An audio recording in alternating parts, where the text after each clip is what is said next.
Conta um Conto apresenta Contos da Quaresma, uma viagem aos dias proibidos.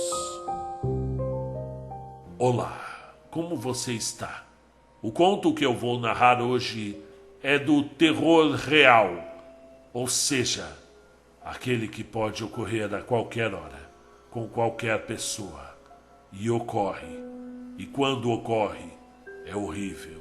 E vem de madrugada, e vem soturno, de repente, e acaba com a sua vida. Em um minuto você estava dormindo tranquilamente, tendo sonhos bons, e no outro, a sua vida acabou. Fique agora com o terrível conto de Stephen King, chamado O Sonho de Harvey. Caso ainda não seja inscrito, faça esse favoreco para o tio Marcelo. Caso queira ser um colaborador do nosso projeto de literatura para levar esse e mais contos para pessoas que não podem ainda ler, faça sua contribuição no canal apoia-se/conta um conto ou na chave Pix marcelofc18@hotmail.com. Eu humildemente agradeço e cada centavinho que entrar vai ser destinado à gravação de mais contos como esse. Muito obrigado. E vamos à história. Janet se vira da pia e bum! De repente, o homem que é seu marido há quase 30 anos está sentado à mesa da cozinha com uma camiseta branca e cueca samba-canção olhando para ela. Ela vem encontrando com cada vez mais frequência este, que é um figurão de Wall Street durante os dias de semana, sentado no mesmíssimo lugar e vestido da mesmíssima forma quando chega a manhã de sábado, com os ombros encurvados e o olhar vazio, uma barba branca por fazer despontando no rosto, os peitinhos caídos protuberantes da frente da camisa e o cabelo atrás da cabeça em pé, como o alfafa dos batutinhas. Só que velho e idiota. Janet e sua amiga Hannah andam assustando uma a outra ultimamente, como garotinhas trocando histórias de fantasmas antes de dormir, ao compartilharem histórias de Alzheimer.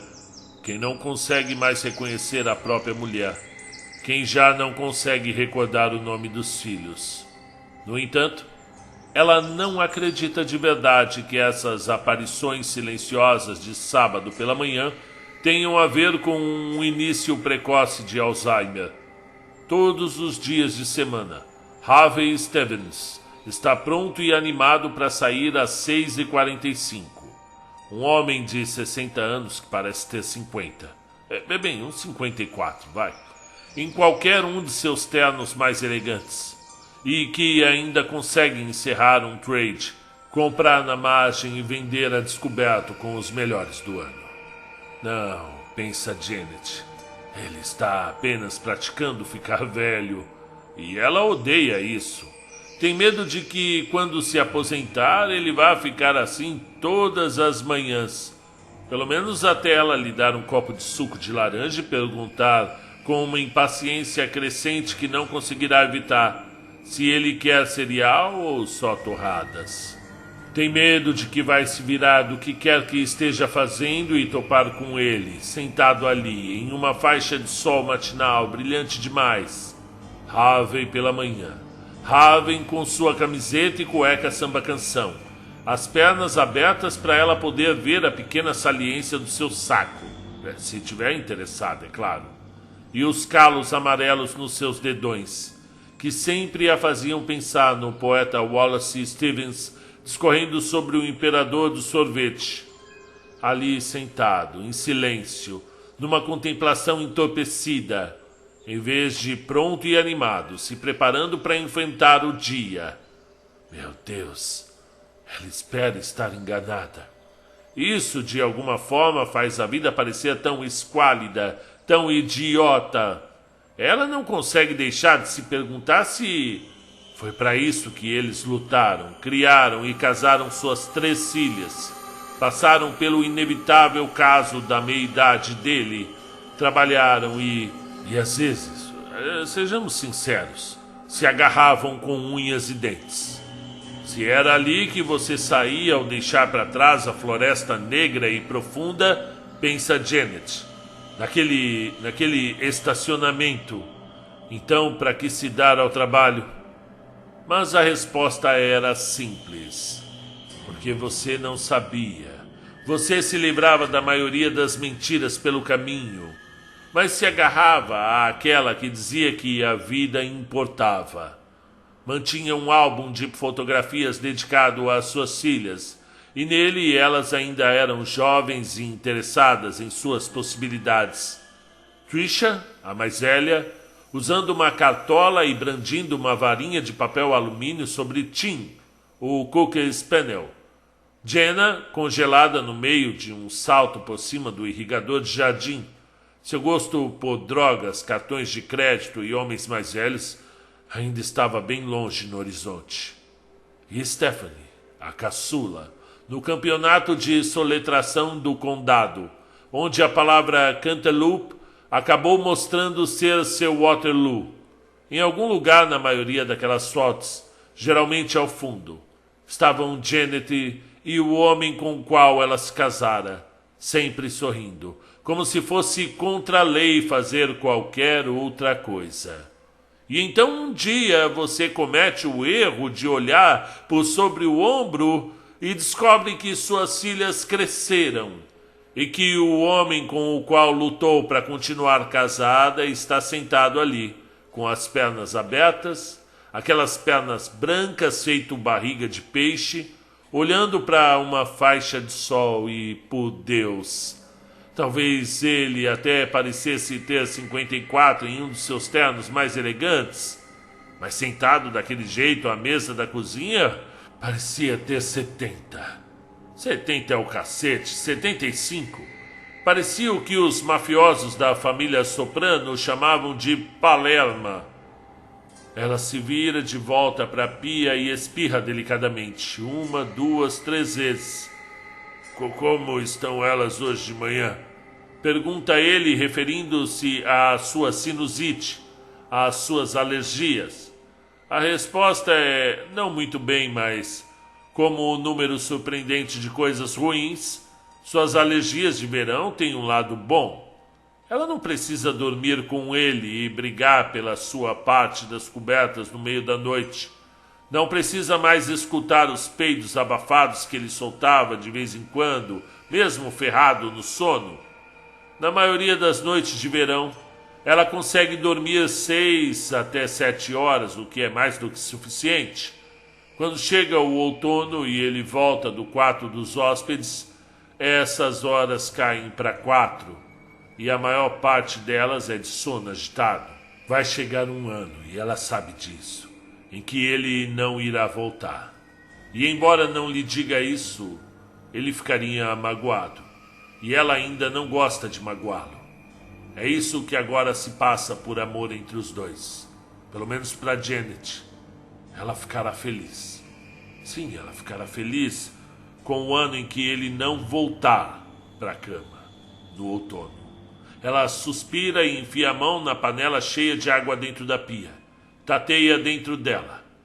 Não tão mal. E então, quando ela está pensando, e não pela primeira vez, como aquela vida não guarda mais surpresas, nenhum recôndito matrimonial não vasculhado, ele fala em uma voz estranhamente casual. Foi bom você não ter dormido comigo na noite passada, Jax. Eu tive um pesadelo. Na verdade, eu fiquei gritando até acordar. Ela teve um susto. Quanto tempo fazia que ele não a chamava de Jax em vez de Janet ou Jen? O último era um apelido que ela detestava em segredo. Ele a fazia pensar naquela atriz melosa do seriado Lassie, que passava quando ela era criança. O garotinho Timmy, o nome dele eu acho que era Timmy, estava sempre caindo em um poço, sendo mordido por uma cobra ou ficando preso debaixo de uma pedra. E que tipo de pais deixariam a vida de um filho nas mãos de uma porra de uma Collie? Ela se vira de volta para ele, esquecendo a panela com o último ovo ainda dentro. A água fora do fogo, tempo suficiente para estar morna. Ele teve um pesadelo? Harvey. Ela tenta se lembrar de Harvey mencionar alguma vez ter tido qualquer tipo de sonho e não tem sorte. Ele nunca falou nada. Em todos esses anos. Sobre ter pesadelos, o máximo que lhe vem à mente é uma lembrança vaga da época de namoro. Harvey dizendo algo como: eu sonho com você. Ela mesma jovem o suficiente para achar aquilo meigo em vez de cafona. Você o quê? Eu fiquei gritando até acordar. Você não me ouviu? Não. Ainda olhando para ele, se perguntando se ele está de gozação com a sua cara, se aquilo é algum tipo de piada matinal bizarra.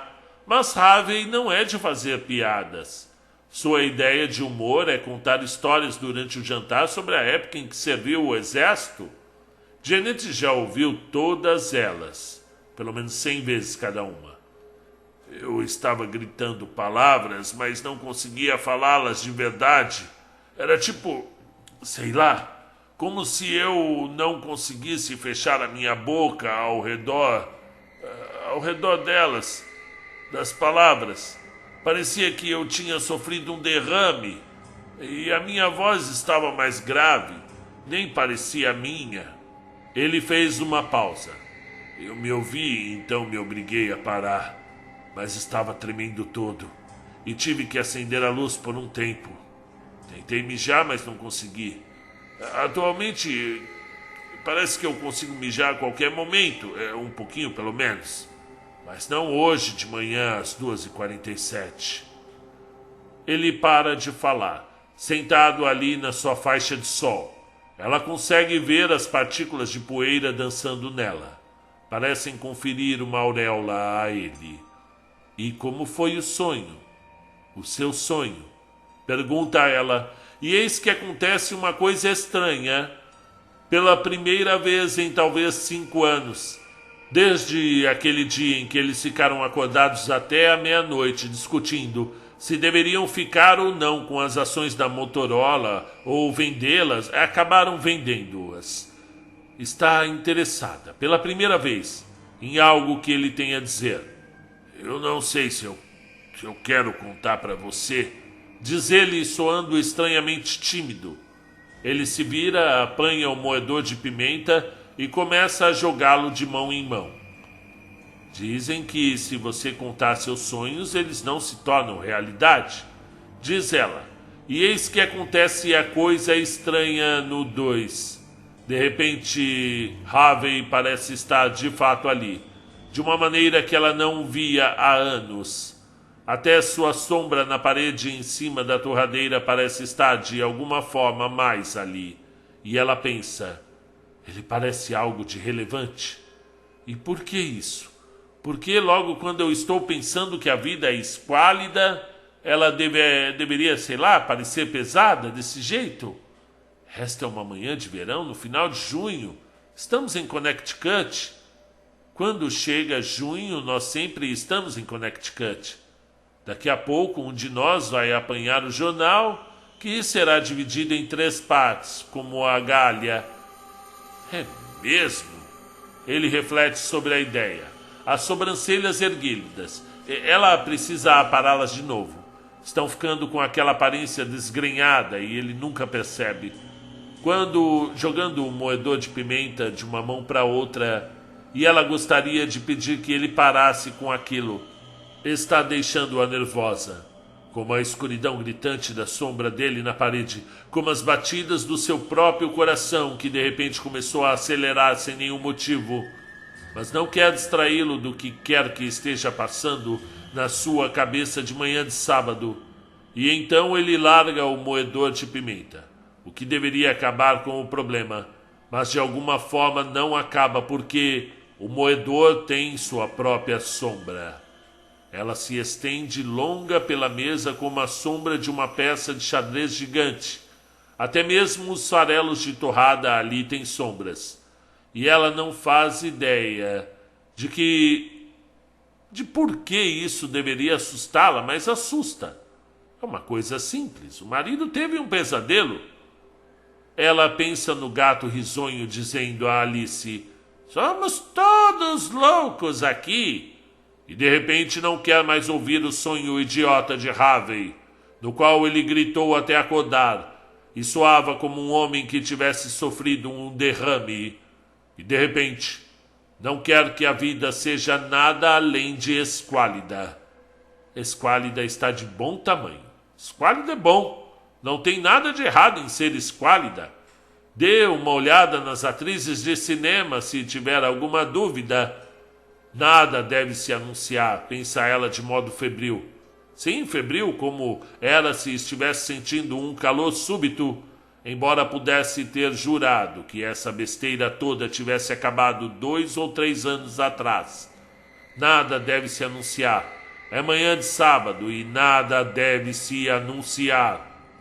Ela abre a boca para lhe dizer que se confundiu, que o que as pessoas dizem na verdade é que os sonhos se tornarão realidade se você os contar. Mas é tarde demais. Ele já está falando. E lhe ocorre que esse é o seu castigo por desprezar a vida ao chamá-la de esquálida. A vida, na verdade, é como uma música do Gertrude, pesada como um tijolo, como ela jamais pôde ter pensado o contrário. Eu sonhei que era manhã e eu vinha até a cozinha. Uma manhã de sábado, exatamente como essa, só que você ainda não tinha se levantado. Mas eu sempre levanto antes de você nos sábados. Eu sei, mas era um sonho, respondeu ele com paciência. E ela consegue ver pelos brancos na parte interna de suas coxas, onde os músculos estão gastos e exauridos. Antigamente ele jogava tênis, mas esses dias acabaram. Ela pensa com uma crueldade que não é do seu feitio. Você vai ter um infarto, seu branquelo. Esse vai ser o seu fim. E talvez eles considerem lhe dar um obituário no Times.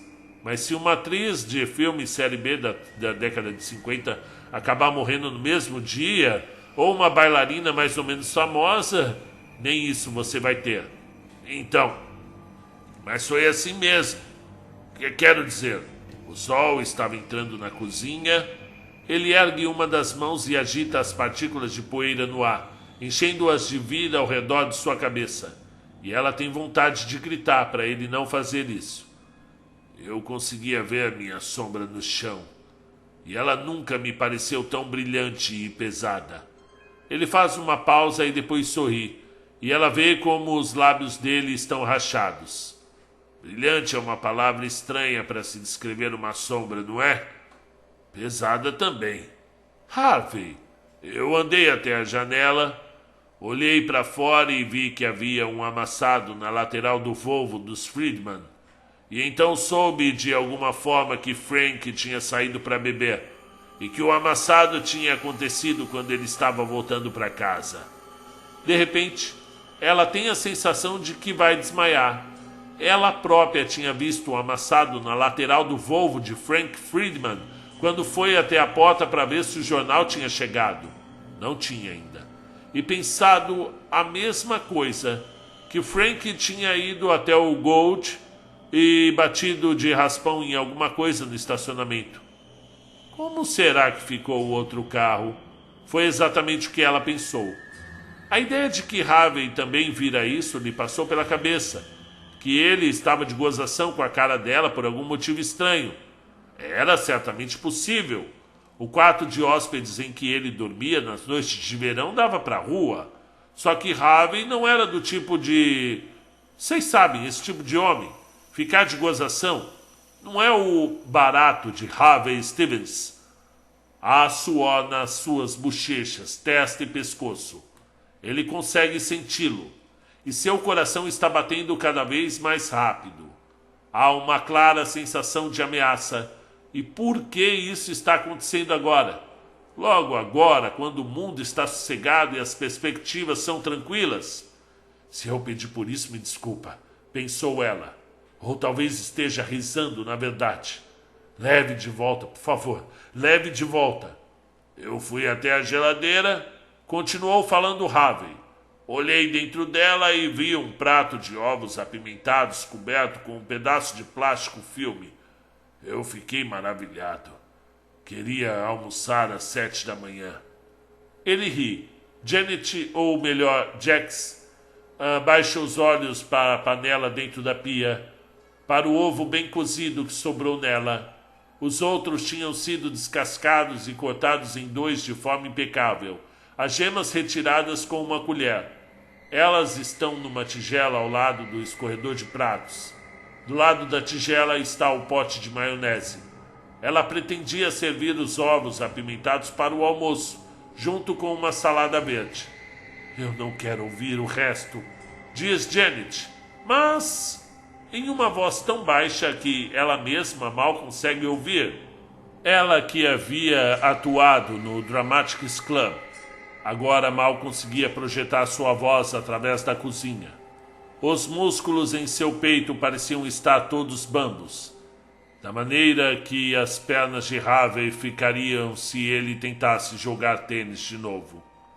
Eu pensei em comer só um. Fala Harvey. Mas então eu pensei, não, se eu fizer isso ela vai brigar comigo. E daí o telefone tocou. Eu corri para atendê-lo porque não queria que você acordasse. E é aí que vem a parte assustadora. Você quer ouvir a parte assustadora? Não, pensa ela do seu lugar em frente à pia.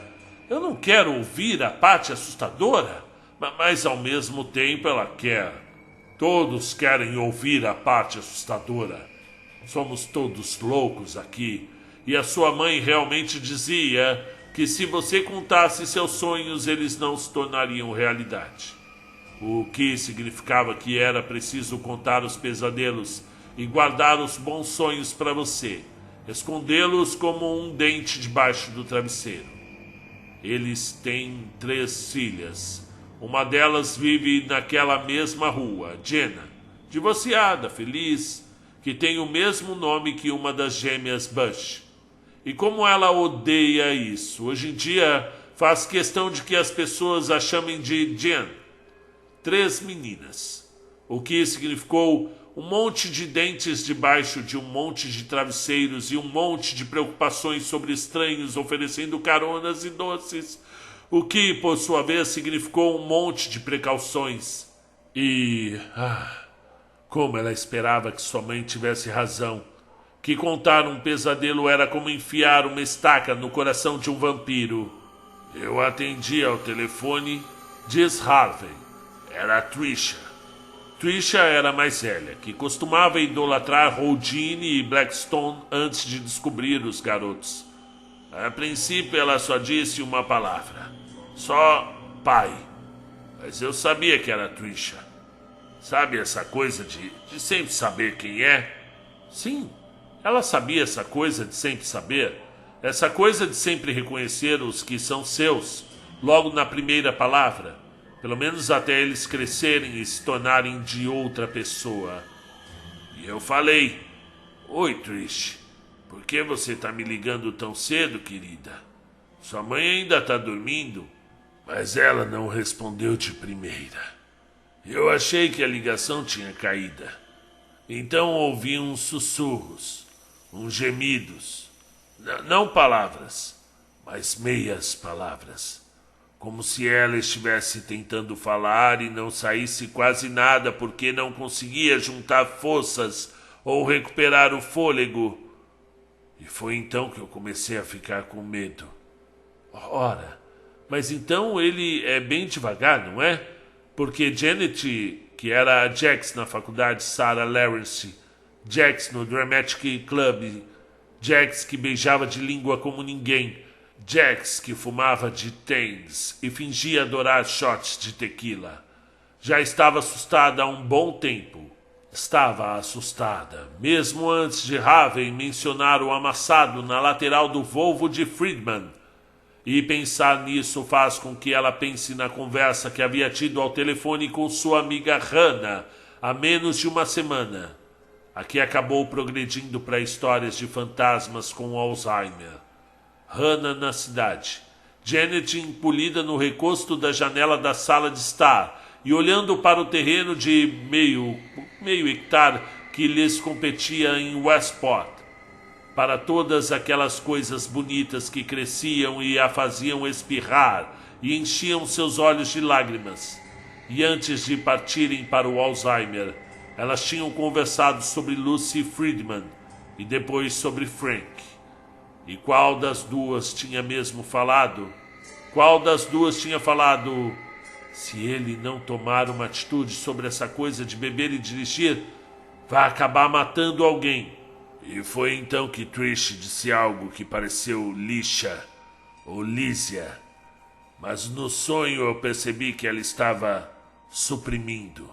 É assim que se fala? Ela estava suprimindo a primeira sílaba e o que estava falando na verdade era polícia. Eu lhe perguntei o que tinha a polícia, o que ela estava tentando dizer sobre polícia, e me sentei, bem ali. Ele apontou para a cadeira no que eles chamam de o cantinho do telefone. E então houve um pouco mais de silêncio. E depois mais algumas daquelas meias palavras assustadoras. Ela estava me deixando doido com aquilo e eu pensei, o mesmo dramalhão de sempre. Mas então ela disse, número, com uma voz cristalina.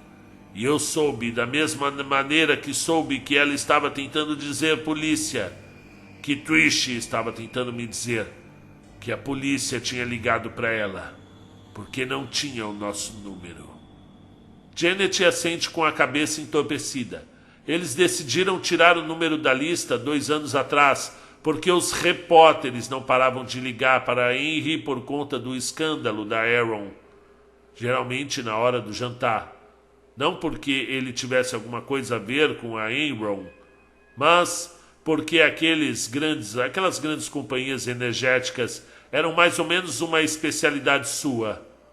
Há alguns anos ele havia participado de uma comissão presidencial, na época em que Clinton era o manda-chuva e o mundo, em sua modesta opinião pelo menos, um lugar um pouco melhor e um pouco mais seguro. E embora houvesse muitas coisas que Raven de que ela não gostava mais, se tinha algo que sabia muito bem, era que ele tinha mais integridade no seu dedo mindinho do que todos aqueles vagabundos da Aaron juntos. Às vezes podia até achar a integridade uma chatice, porém sabia muito bem reconhecê-la. Mas a polícia não tinha jeito de conseguir números fora da lista telefônica? Bem, talvez não se estivesse com pressa de descobrir algo ou avisar alguma coisa a alguém. Além do mais, sonhos não precisam ter lógica, precisam? Sonhos são poemas do inconsciente. E então, por que não aguentava mais ficar parada? Ela vai até a porta da cozinha e olha o dia ensolarado de junho. Olha para Senwin Lane, a Alameda, que é a pequena versão deles do que ela supõe ser o sonho americano. Como está tranquila aquela manhã, com 1 trilhão de gotas de orvalho reluzindo na grama. E ainda assim, seu coração lhe esmurra o peito e o suor escorre pelo rosto, e ela quer dizer a Harvey que ele precisa parar, que não deve contar aquele sonho, que aquele sonho era terrível. Ela precisa lembrá-lo de que Jenny mora naquela mesma rua.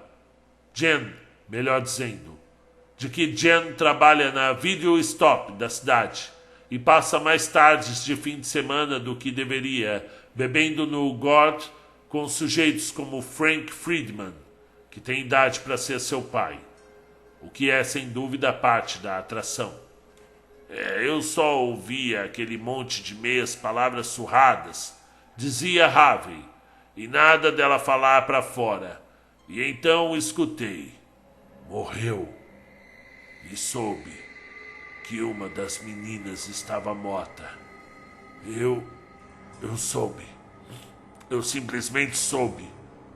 Não Trisha, porque ela estava comigo ao telefone, mas ou Jenna ou Stephanie. E eu senti tanto medo. Jax. Na verdade, eu fiquei sentado ali me perguntando quem preferia que fosse. Como uma porra de uma escolha de Sofia. Comecei a gritar com ela. Me diz qual delas? Qual delas, pelo amor de Deus, Trish? Me diz qual delas? Foi então que o meu mundo, o mundo real, começou a penetrar no sonho, sempre levando em conta que existia essa coisa de mundo real. Harvey dá uma risadinha, e sob a luz forte da manhã, Janet vê que há uma mancha vermelha no amassado na lateral do Volvo de Frank Friedman, e que no meio da mancha há um borrão escuro que poderia ser terra, mas poderia ser cabelo. Ela consegue ver Frank estacionando torto no estacionamento às 2 da madrugada, bêbado demais para sequer arriscar a entrada para carros. Quanto mais a garagem, estreito é o portão e tudo mais, consegue vê-lo cambalear para casa com a cabeça abaixada, respirando pesado pelo nariz. A essa altura eu sabia que estava na cama, mas conseguia ouvir aquela voz grave que não se parecia nem um pouco com a minha, que parecia a voz de algum estranho, e não conseguia falar do início ao fim nenhuma palavra. E diz qual ela, qual dela, e assim saía. E diz qual dela, Trish. Me diz qual delas, Trish. Harvey se cala pensando, refletindo. As partículas de poeira dançam em volta do seu rosto. O sol deixa sua camiseta quase ofuscante demais. É como a camiseta de uma propaganda de sabão em pós. Eu fiquei deitado ali esperando você entrar correndo para ver qual era o problema, diz ele por fim. Fiquei deitado ali todo arrepiado, todo tremendo, dizendo a mim mesmo que tinha sido apenas um sonho. Do jeito que a gente sempre faz, é claro, mas também pensando em como tinha sido real, como, de um jeito horrível, tinha sido maravilhoso. Ele para de falar outra vez, pensando em como dizer o que vem em seguida, sem perceber que sua mulher já não está mais ouvindo. A Jax de antes agora está empregando toda a sua mente, toda a sua considerável força de pensamento, para se obrigar a crer que o que está vendo não é sangue, mas apenas a camada protetora do Volvo onde tinha sido raspada. Uma camada protetora é uma expressão que o seu inconsciente se mostrou mais que disposto a trazer à tona. É impressionante, não é? Até onde a imaginação pode chegar. Diz ele finalmente. Um sonho desses é como um poeta. Um dos verdadeiramente grandes deve enxergar o seu poema. Cada detalhe límpido e claro ao extremo. Ele se cala e a cozinha fica à mercê do sol e da poeira dançante. Lá fora, o mundo está suspenso. Janet olha para o Volvo do outro lado da rua.